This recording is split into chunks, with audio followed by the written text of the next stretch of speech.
Le Père, il manifeste sa volonté. Vous voyez, il crée sa volonté. Parce que Dieu n'a pas besoin de penser. Vous voyez, celui qui pense est limité. Point barre. Parce que quand tu penses à quelque chose, ça dit qu'avant tu n'avais pas la notion de cette chose. Mais tout d'un coup, la notion de penser à une chose t'est venue. Vous voyez, or Dieu ne peut pas penser parce qu'il est au-delà de la pensée. Il est au-delà de tout ce que vous pouvez concevoir et de ce que vous ne pouvez pas concevoir. Donc, Dieu, il crée sa volonté parce qu'il sait toutes choses. Il est au-delà du temps et de l'espace. Je vais vous révéler un mystère. Ce que vous actuellement, vous qui me regardez actuellement sur YouTube, peu importe toi qui es assis sur ta chambre, sur ton lit, tu es assis dans le train, tu es assis sur ton salon, peu importe ce que tu fais, tu es devant ton écran, ton light-up, ton PC, ou bien devant ton écran télévisé, tu dois savoir une chose. Que actuellement, toi, tu vis le présent. Toi, actuellement, tu es en train de vivre le présent. Est-ce que pour toi, là, tu vis le présent. Mais pour Dieu, ça, c'est pas le présent. Pour Dieu, c'est déjà passé depuis. En fait, Dieu n'est pas limité au temps et l'espace. Dieu crée le temps et l'espace. Il est au-dessus du temps et de l'espace. Donc, quand vous lisez la Genèse, dans Genèse chapitre 2, au verset 7, quand Dieu a créé l'homme du limon de la terre, vous allez croire que c'est le passé pour Dieu. Ça, c'est pas le passé. C'est toujours...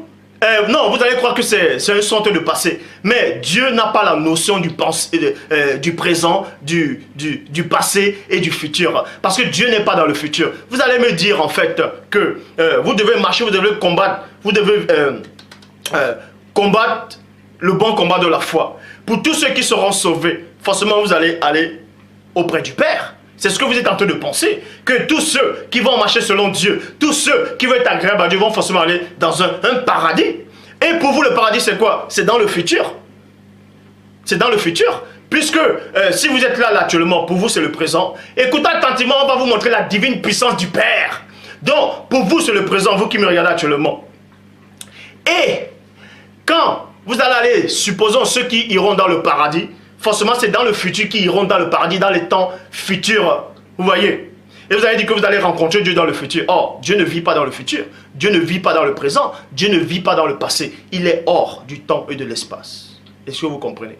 Donc, faites très attention quand vous voulez invoquer Dieu, quand vous dites que vous le connaissez, que Dieu vous a dit, que Dieu vous a parlé. Faites attention. Dieu, je répète et je pèse mes mots. Dieu, dans l'histoire de la création, n'a parlé à aucun humain.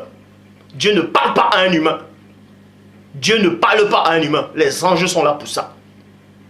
Dieu se sert de ses anges, par son esprit, pour parler aux humains. Mais directement, il ne parle pas aux humains. On veut dire que Moïse, au buisson Adam, il a parlé avec Dieu, face à face, n'importe quoi. Or, on vous apprend que, soi-disant ce Dieu-là, c'était les anges qui parlaient à Moïse. Donc Dieu ne parle pas directement à aucun humain. Ce n'est pas possible. Donc on va vous montrer la divine puissance de mon Père qui m'a envoyé.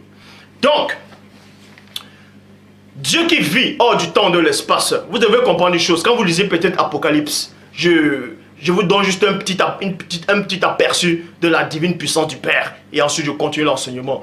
Vous voyez quand Jean a eu, quand il est sorti de son corps en esprit par la puissance du Père, c'était à l'île de Patmos selon Apocalypse.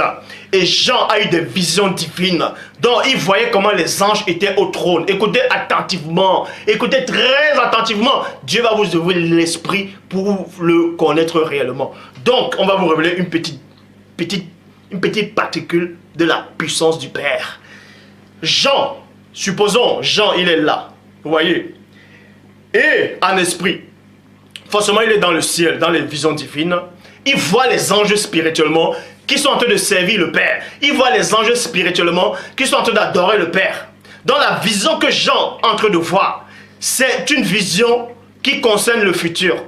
Ou bien ça peut aussi être une vision qui concerne le passé. Mais les anges là, à la période où Jean en train de voir cette vision-là, supposons que cette vision-là concerne le futur et que Jean est en train de voir ce qui va se passer dans le ciel, ou bien que Jean est en train de voir ce qui va se passer dans le ciel, comment les anges tout ça vont adorer le Père. À cet instant-là, les anges qui sont dans ce futur-là, qui n'ont pas encore accompli cet acte-là, qui vont adorer, soi-disant, le Père dans le futur, ces anges-là que Jean est en train de voir dans le futur, là, ces anges-là n'ont pas la notion, ne sont pas conscients que Jean est en train de les voir dans le passé. Mais Dieu qui est là, que les anges sont en train d'adorer dans ce futur-là, Dieu est en train de voir Jean, comment Jean est en train d'adorer dans le passé, comment Jean voit la scène dans le passé. Donc faites très attention. Donc avant de parler de Dieu, il faut connaître qui est Dieu. Pour que Dieu puisse vous mandater, il doit d'abord se révéler à vous. Parce qu'il est dit dans Jean 6, 45. Il est écrit dans les prophètes 2 points. Ils seront tous enseignés de Dieu. Ainsi quiconque a entendu le Père et a reçu son enseignement, viens à moi. Donc celui qui ne vient pas n'a pas entendu le Père par l'Esprit, n'a pas reçu l'enseignement du Père. Dieu couvre tous les temps. Donc si vous avez une vision, que dans la vision vous voyez, comme il est dit dans Apocalypse chapitre, dans Luc 10, 18. Luc 10, 18, Christ le dit, je voyais Satan tomber du ciel comme un éclair. Donc, quand Christ dit que je voyais Satan, à la période où Satan est en train de tomber, même Jean lui-même a vu le combat d'Apocalypse 12, 7. Bon, quand Jean lui-même voyait ce combat-là, pendant qu'il voyait ce combat-là, il était dans une sorte de futur en fait. Parce que ce combat-là s'est déroulé déjà. Et même si ce combat-là n'était pas déroulé, que ça devait se dérouler dans le futur, pendant que Michel et ses anges combattaient contre le dragon et ses anges, ils n'avaient pas la notion que Jean était en train de les regarder dans un temps, dans une petite particule de temps, dans un espace-temps. Que Jean est en train de les regarder. Mais Dieu qui est tout puissant voit tous les temps. Bon. Peut-être ça va faire mal à d'autres personnes dans la tête. Bon. Donc, Dieu a manifesté sa volonté. Parce que Dieu crée sa propre volonté. Il est hors de la volonté. Dieu n'a pas besoin de penser. Il n'a même pas besoin de parler. Mais il est tout puissant. S'il est le créateur doit créer. Vous voyez.